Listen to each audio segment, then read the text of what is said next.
حضرت موسیٰ علیہ السلام نے اللہ کی بارگاہ میں عرض کی، اے مولا، جنت میں میرا پڑوسی کون ہوگا؟ اللہ تبارک و تعالیٰ نے ارشاد فرمایا، اے موسیٰ، جنت میں تمہارے ساتھ تمہارا پڑوسی ایک قصاب ہوگا، کسائی ہوگا ایک۔ آپ نے فرمایا کہ میں اسے دیکھنا چاہتا ہوں کہ جو جنت میں میرے ساتھ میرا پڑوسی ہوگا، میں اس سے ملنا چاہتا ہوں، دیکھنا چاہتا ہوں۔ اللہ نے ایڈریس پتہ بتایا۔ حضرت موسیٰ علیہ السلام مہمان بن کے ان کے پاس پہنچ گئے، اور پہنچنے کے بعد اس قصاب سے ملاقات کیے۔ اس قصاب نے اپنے گھر لے گیا، اور گھر لے جانے کے بعد جب وہ گھر پہنچا تو سب سے پہلے اس نے کھانے کا کچھ سامان نکالا، اور نکال کر کے ایک پوٹلی جیسا بنا ہوا تھا، اس کے اندر وہ اس کو دیا، چبایا، اور پھر اس کے بعد کھلایا، اور کھلانے کے بعد پھر وہ چلا گیا۔ چلے جانے کے بعد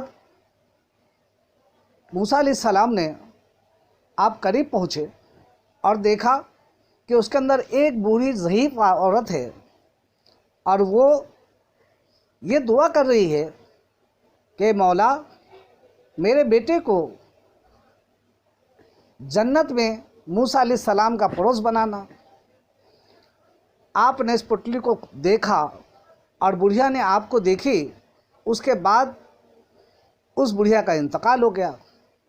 وہ قصاب کچھ دیر کے بعد آیا، اور آنے کے بعد دیکھا تو اس کی ماں انتقال کر چکی تھی۔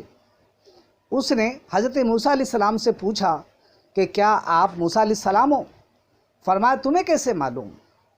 کہا، مجھے اس لیے کیونکہ میری ماں یہ دعا کرتی تھی کہ اللہ اس وقت تک میری روح قبض نہ کرنا جب تک میں موسیٰ علیہ السلام کا دیدار نہ کر لوں، اس لیے آپ کی چہرے کی زیارت کر لی ہے، اس کے بعد اس کی روح قبض ہوئی ہے۔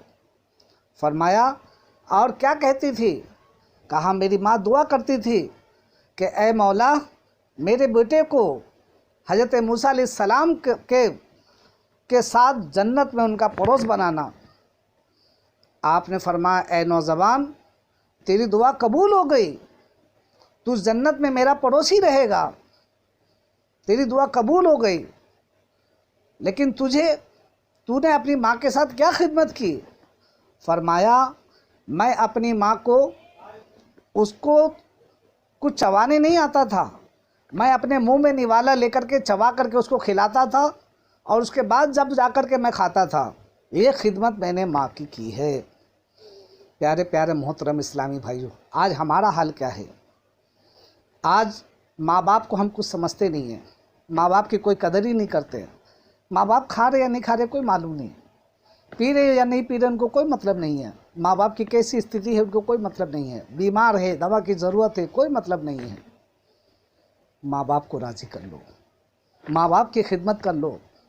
ماں باپ دل سے اگر دعا دے دے گی نا تو وہ دعا تمہارے لیے قبولیت کی گھڑی ہوگی۔ جس طریقے سے اس قصاب کو اس کی ماں کی دعا نے حضرت موسیٰ علیہ السلام کا پڑوس بنا دیا، کیا آپ کو آپ کی ماں کی دعا کیا نبی کریم صلی اللہ علیہ وسلم کے پڑوس نہیں بنائیں گے؟ اس لیے اپنے ماں سے محبت کر لو۔